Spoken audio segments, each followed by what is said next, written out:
Hey everybody, it's Mike here. Mandy's on her way back from New Jersey, and so it's just me today on the show. So hopefully you guys have some questions and can keep me busy because I can't imagine what I'm going to talk about without her here. So hello Andrew, Gary, Richie, John. How's it going? What are you having for lunch?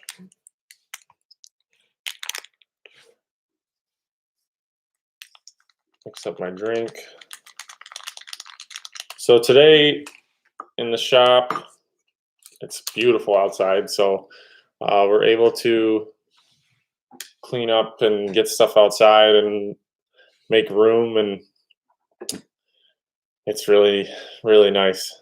Everything seems crammed in the winter. You don't have a lot of room and space to work, so uh, it's a lot better this way. Hey, Mary Beth, Rayoli, James, Michael, John, Jim, Natalie, Jason, Darren, Jake. Jake's having meatloaf and mash. That sounds good. Tyke, Richard, aquatic sausage, Travis, Andrew. Andrew asks, when did you realize you wanted to drive full time as a career, and how did you go about it? I think I wasn't even driving yet. I was 10 and I knew that that's what I wanted to do. But going about it was a slow process. I had to figure out uh, how can I get a race car just to begin to, learn, and uh, and then how can I get better at it and get in better equipment so that I can show off my skills and everything. So it was a long process. It started out with the slingshot and then moving up classes and uh, winning some races and learning more about setup and everything. I think helped me get involved with more people and meeting new people, and uh, I don't know. I guess the more you work at it, things just kind of fall in your lap. But can't ever give up on it. So Ralph Dennison asks, do you think smaller or lighter weight drivers have an advantage over taller, heavier drivers? 100%, definitely. Uh, the smaller you are and the lighter you are, the more lead you can add to the car to make weight and put it in where you want it in the car. Or if there isn't a weight limit, then it's just 100% advantage to be lighter. The car is more agile and it can change directions quicker. Um, hey Kyle, hey Jerry, Bob, Wayne. Let's see here. OVO Gaming. Mary Beth says I was born that way. I don't know about that. When I was really young, I wasn't ready to drive. My dad put me in a mic rod when I was 8, and I definitely wasn't ready for it. But then around 10 or 11, I was just dying to get in a seat.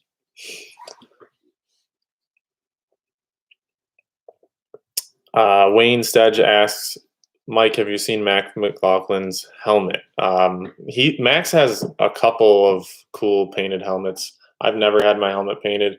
It's pretty expensive. It can cost more than what the helmet costs itself just to have it hand painted, but they do come out really cool. I'd love to do it someday, but so far I've just put I put little stripes on them or something quick.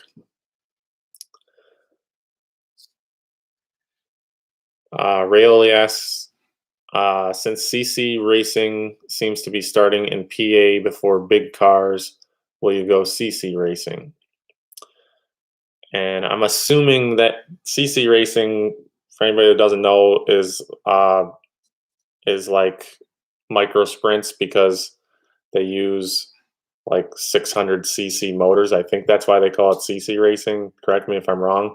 Um, so it's like the engines are classified by their CCs. Uh, but I would love to if somebody has a race and we're allowed to go, and I would love to do it. We did the indoor race in Trenton and had a great time there earlier this year.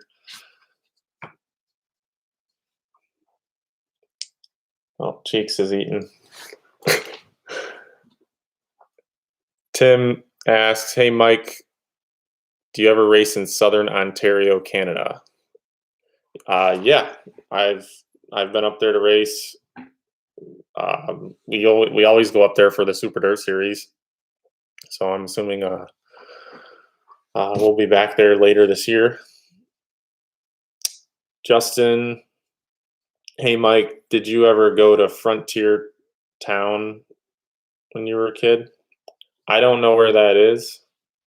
Uh, you'll have to elaborate.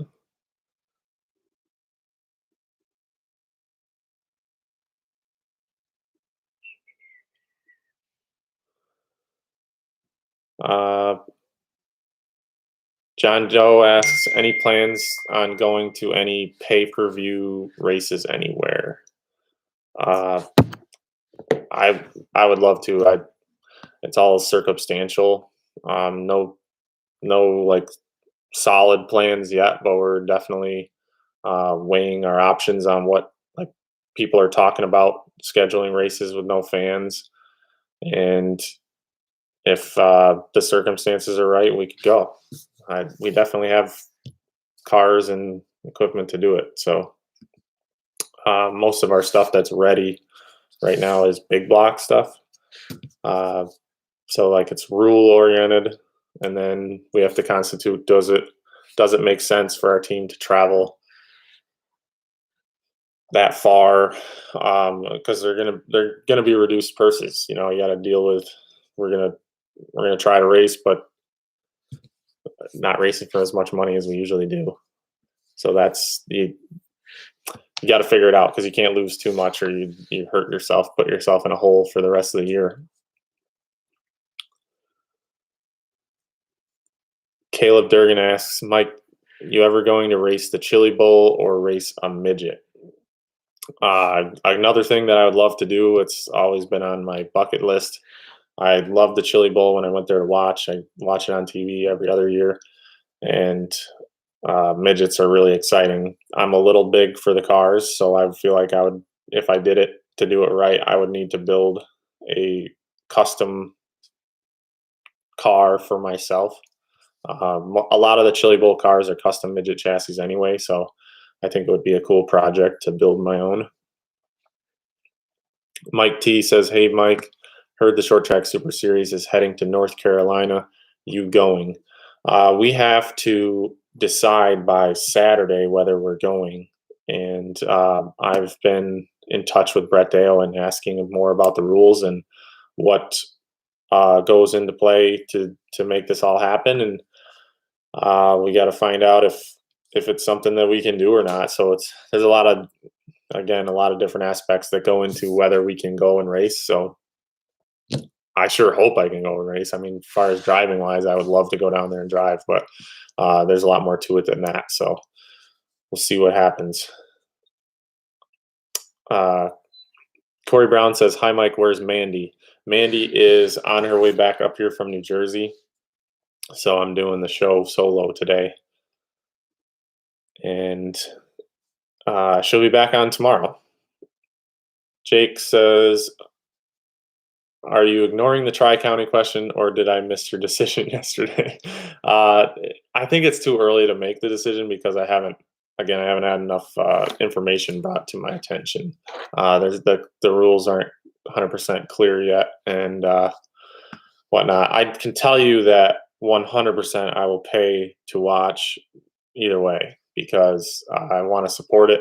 I want them to do well, and I want them to be successful, so that they want to do it again.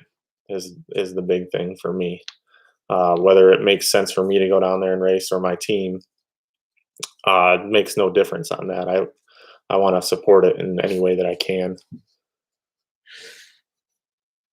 Hey, Mom. Somebody asked yesterday if you won any track championships. I have. I won track championship in slingshots at Paradise Speedway and like the North Region Tour, and then I won championship in a 600 micro sprint at Paradise as well, and then in the modifieds, I won a track championship at I-88 Speedway twice and Thunder Mountain Speedway once. So those were pretty cool. The one year was really special because we won I-88 and Thunder Mountain in the same year. I think that was 2015 or so.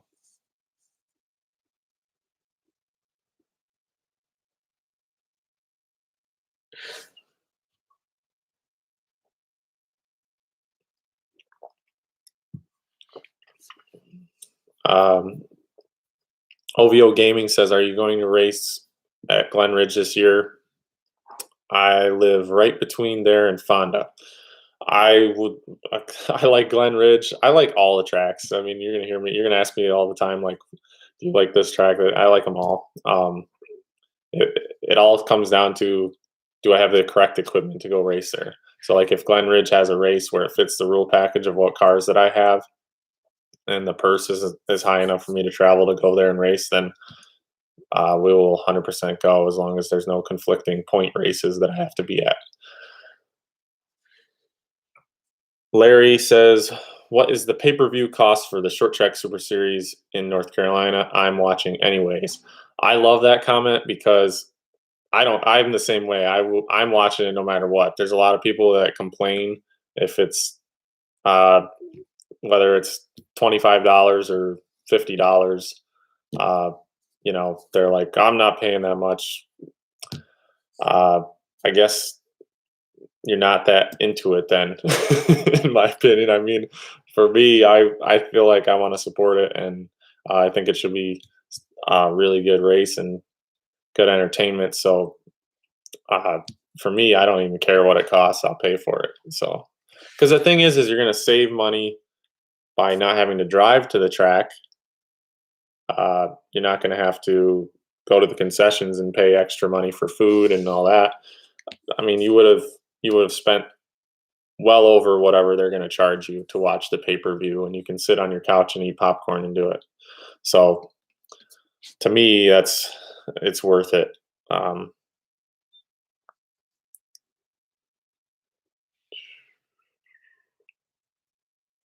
Martin Haybear says, "Hi, Mike from Quebec. Jason, after a race, do you strip the car completely down, or do you leave some tin on, and do you do a full overhaul on it every race?" Not necessarily. So if we have a light race where the track's pretty like slippery and it's not that hard on the car, and the car is not completely muddy, then we don't really have to take all the tin off to get it clean. You can kind of just take the inner chutes off and wash it inside and out, lift it up and get underneath it and do it. But then when you go to tracks where it's heavy and rough, you got to strip it apart more just to get it clean in the first place. And then as far as the complete overhaul, again, if it's easier on the car and you don't feel like me driving, I can feel when the track's really hard on the race car, and that's when I go through and think, I definitely need new U joints. We got to get in and service the driveline, check the rear end, check the quick change gears, check the axles to make sure they're still straight, and it's just the checklist gets longer when the track's harder on the car, and when it's easy on the car, we don't do a whole lot. You just kind of nut and bolt the car and grease it up and wash it, and maybe throw it on the scales and check that the weights didn't move from the last time you scaled it. Jerry says, Mike, I would think with the cockpit placement, size would matter way less in the type of modified you run. Agreed, Jerry. So I think weight of the driver matters a lot more in smaller cars than it does in bigger cars. It's definitely a factor no matter what, because again, you can move the lead around, but um, in a midget, it's so much more crucial to have a lightweight driver than in a modified, um, because they're already big and heavy to begin with. So uh, yeah, so and then with a big block, especially, you're going to want to put your ballast in the back anyway because the engine's so heavy in the front that having a heavier driver doesn't hurt you that bad.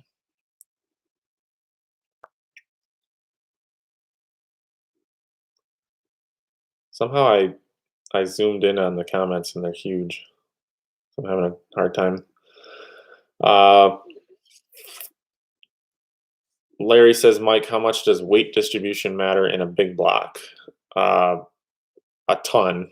The again, the big blocks are really heavy in the front, and it's a lot of weight that wants to roll to the right when the track's got bite, and then when it's slippery, it's hard to get the weight to transfer to the rear to get traction and go forward. So uh, it's definitely tougher to get the weight distribution right on a big block than it is with a small block.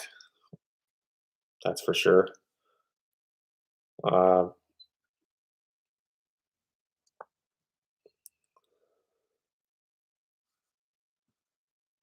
Garden Flame says reduced purses, costs go down and back. If you go, you'll have to just look at it from the point of just wanting to be on the track. I agree. I think you're going down, you're thinking, I want to get on the track and test. I've done all this work to build these cars and I want to get them on the track and learn something and see how well they go.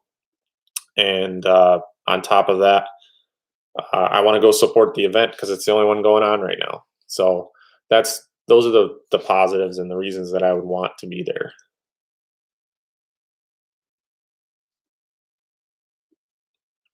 GT Automotive says, are you running the Short Track Super Series in North Carolina? And if so, is it worth the expense of travel to run the race? It's hard to decide that because I haven't seen the full purse rundown. Oftentimes, people see that race pays $5,000 to win. Period. That isn't really enough information to decide whether it's worth the expense of travel. You need to know what it pays to finish fifth because you're not always going to win. You know what it pays to finish 10th, or what if the motor doesn't run and you finish last? You got to prepare for whatever is going to happen, and then you deal with it. But as soon as I get the information, I'll be able to make a more educated decision on whether we would go.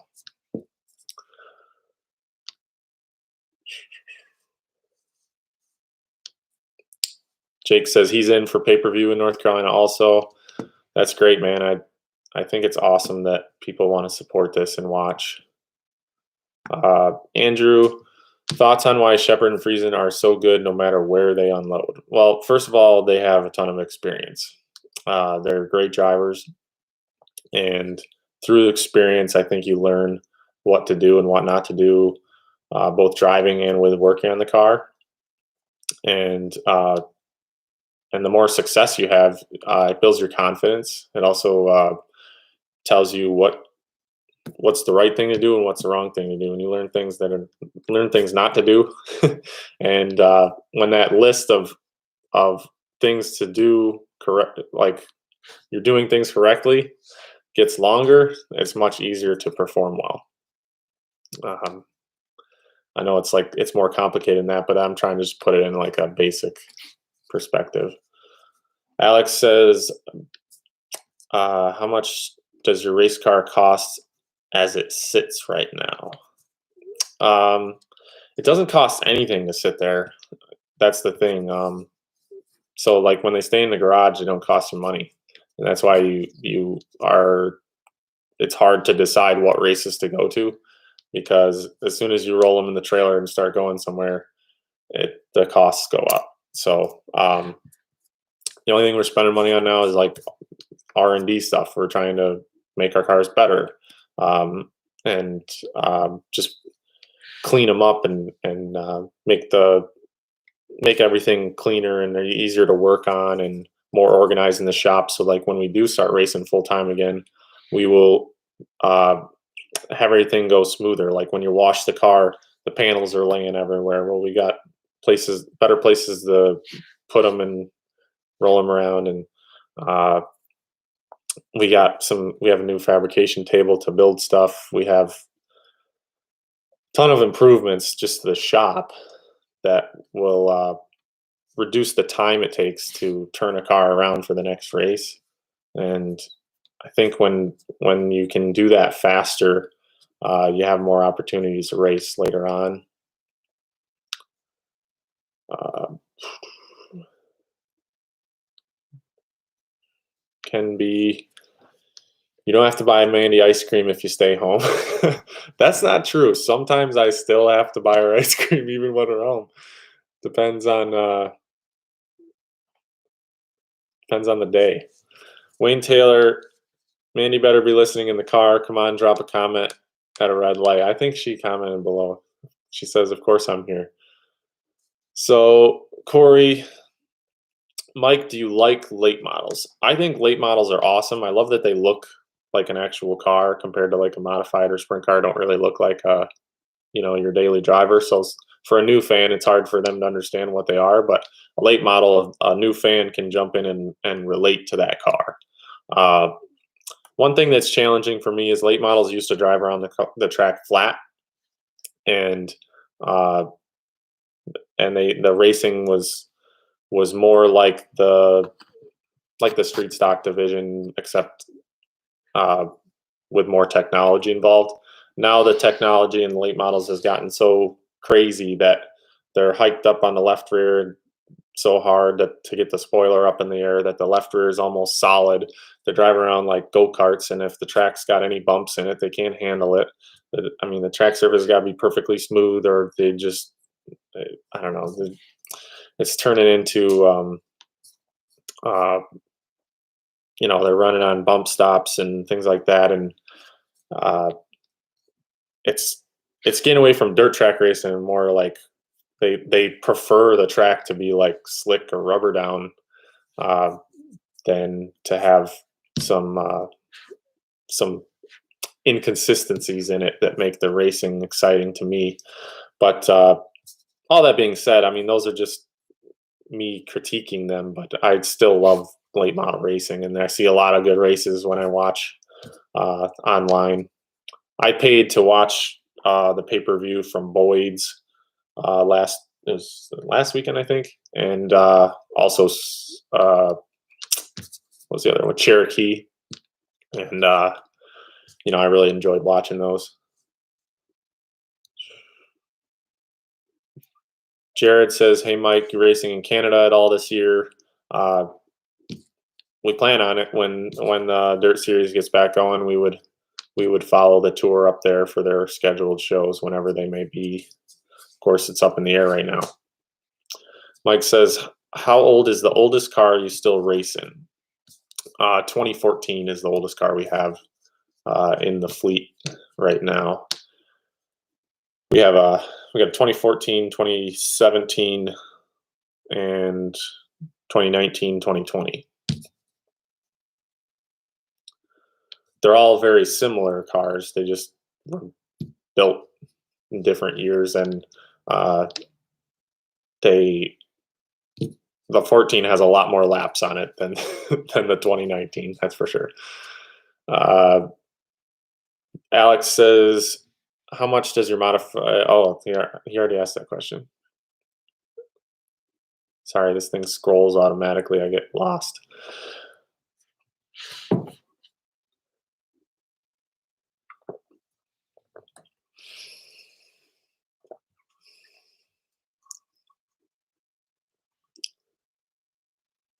Let's see.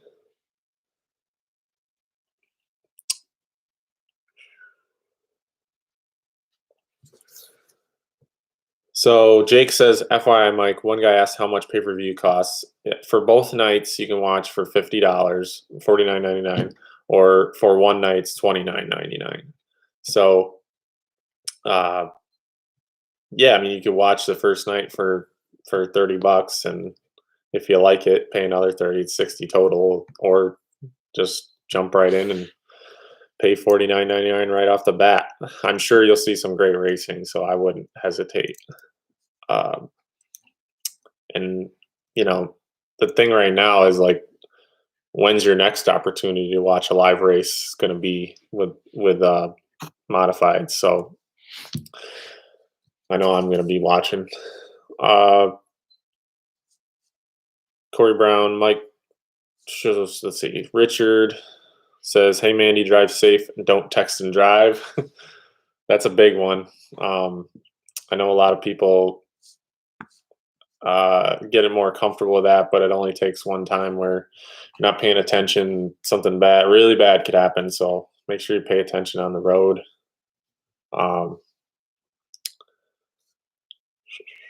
Mike T says, what's the difference in weight between a big block and small block engine? There's a few more factors involved besides just the big block and small block answer. I wish it was cut and dry like that, but does the small block have steel heads or aluminum heads?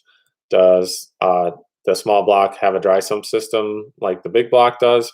Or is it a wet sump? Because if it's a wet sump, you don't have to have that dry sump tank and all those lines, and you save a lot of weight there. So potentially a wet sump small block with aluminum heads can be like 150 pounds lighter than the big blocks, or even more, maybe 200 pounds, just because there's a lot less stuff there. But then again, it's all depends on the big block. I mean, some guys' big blocks are 50 pounds lighter than mine, just because they've spent more to get them lightened up. So there's a lot of factors involved in that. But approximately, you can just kind of like guesstimate 100 pounds basically between the two. Mike Collins, I don't think it's the cost of pay-per-view, but them allowing 200 people to gather, but no fans or people can't even go anywhere, not against racing government rules, makes no sense. I'm not clear on what you're saying there, but I think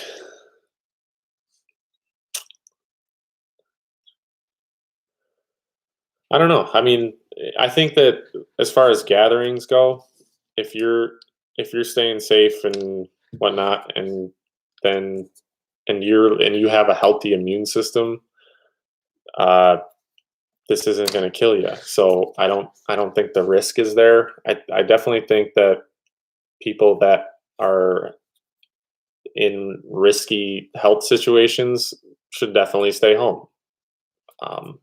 That's where I'm at with this. That's the only way to stay safe for people that have weaker immune systems and wouldn't be able to handle getting the virus if they did. If I got the virus, I would probably just be sick for a couple of weeks and be fine. So I don't see why I have to be limited, other than to protect everyone else, which I don't want to do that. I don't want to expose anyone, but so far, luckily, I've been healthy, along with most everyone around me. So that's a good thing, positive.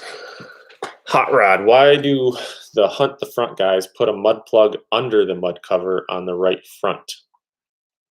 There's a number of reasons you could be doing that. So the first one I can think of is if you put that foam mud cover behind the solid mud cover that bolts on, if it got hit with a really heavy piece of clay, that backer would be there to support it, so it wouldn't just get folded right in. And if you get some clay that sticks to the wheel, it'll vibrate so bad that you won't be able to even finish the race sometimes. So it's mud covers seem so simple, but they're very, very important, especially on heavy tracks. Slick tracks you can kind of run without them, but anywhere there's a decent cushion, it's pretty important. The other thing is the foam can add heat. It can hold the heat in. So that's a reason they could do that, just to keep some heat in that tire. Maybe it's a harder tire or something like that. Um,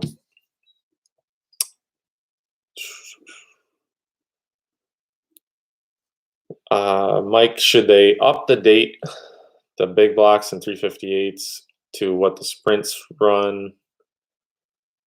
Hey, aluminum 410 and 360-ish motors, just add weight to make same as they are now. Um, I don't know if they should or shouldn't. It's really a tough question. I think if they opened that can of worms, all of our non-aluminum block engines, all of our steel block engines would be like useless, and we all have a ton of them. And I mean, I'm not saying we all have a ton of them, but like between all of the racers and what we have now, we don't want to have to throw that away and then go buy new stuff. We'd like to be able to use what we have, and that's what saves us costs. So I don't think there's any reason to do that, to go to the aluminum blocks. I think it would just cost everyone a lot of money. And the other thing is okay, you're saying you just add weight to make them the same as they are now. You can do that, but if you add that weight back on, you're so much lighter with aluminum block that now you can place it wherever you want. So you still have an advantage. And with that advantage, anyone with the amount of money capable to buy that is going to go buy it. So then it's just kind of wasted spending that's not necessary. And the team that can't buy it is just less competitive now, which is not what you want.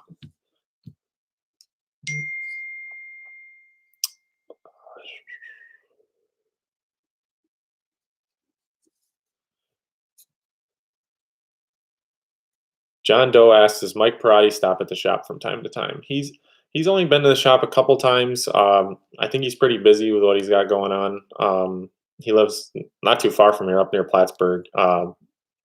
But spent many years with this team, and um, I'm pretty excited for what we have coming up this year, and keep the whole Huttig 35 team going when everything gets back to normal. Uh, Joseph asks Mike, "Does Bicknell make a lot of changes year to year?" Not really. That's one thing that Bicknell does really well, is they keep their cars very consistent.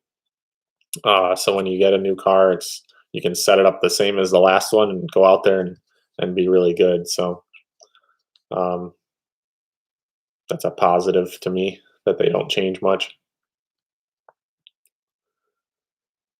Mark Gray says, "Mike, where can I get a precision hydraulic and oil hat?" Joe Infanti has them in New Jersey. So if you go to his Facebook page or his website for precision hydraulic and oil, you can get some apparel or get some hydraulic lines or oil or whatever you need. He's a great guy.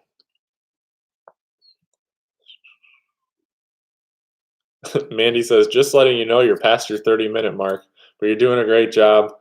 What's for dinner?" I have no idea. I got some chicken I could cook, I guess.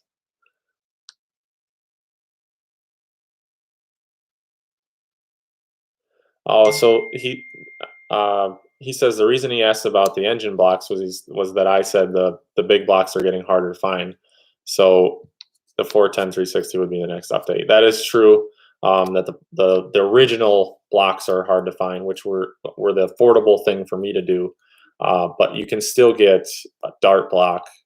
They're completely available. They're just a lot more money, because when you buy a dart block, they're heavier than the stock blocks, and then we have to get them lightened. Um, and the lightening process can cost $5,000 for uh, a CNC machine to cut all around it and lighten it up, on top of your cost of that dart block. So that's where the expense comes from. But I think I have no idea actually what a brand new aluminum block costs in comparison.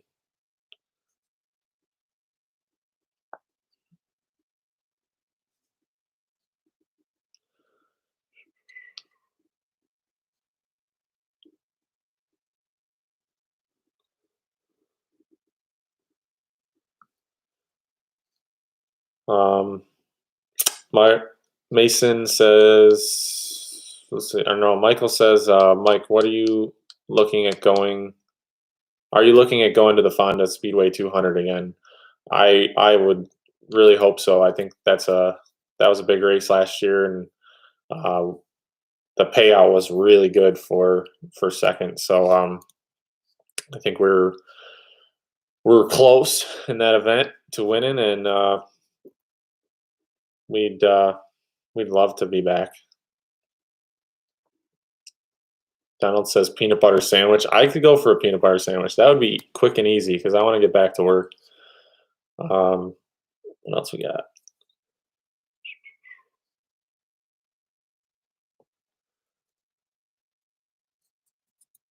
Thanks, Darren. Hot Pockets. Black Betty says, love the wooden walls. That is supreme architecture. Can you do a house tour? Maybe me and Mandee could do a house tour sometime. That would be cool. I'm really, really happy with the way she's decorated and stuff, and enjoying the fact that we have a house. Feel very fortunate. Fried bologna sandwich. Have Mandee bring dinner home. All right, Mandee, how about you bring dinner home? That'd be great. Thanks. Well, thank you guys for all the questions. I think we're well past our time here. I'm going to get back to work, but I do appreciate you coming on, and we'll be back tomorrow for sure. Me and Mandee at 12:15 as usual. So and we'd be able to keep things going a little quicker. It's definitely tough for me to read the questions and answer and keep it occupied, but hopefully I did all right.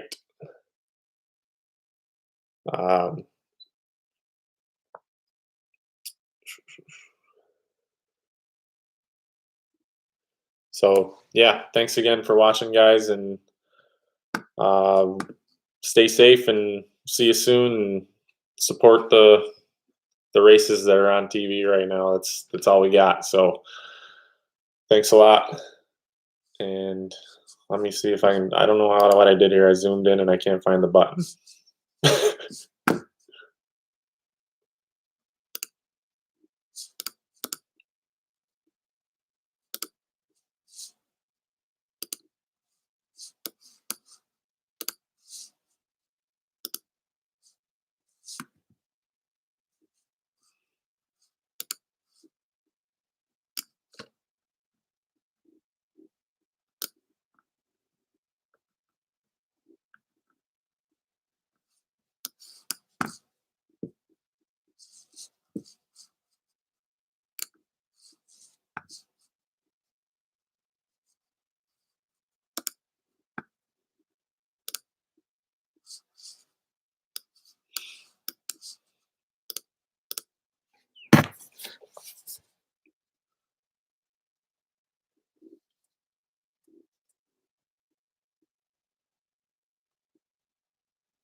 Hello. Mm-hmm.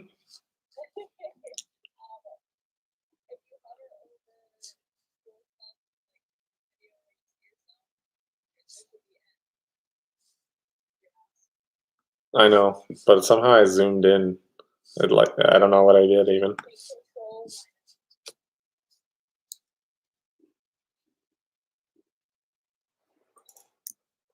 I can't reach. Oh, I can exit out of it, but don't you have to hit something to close it?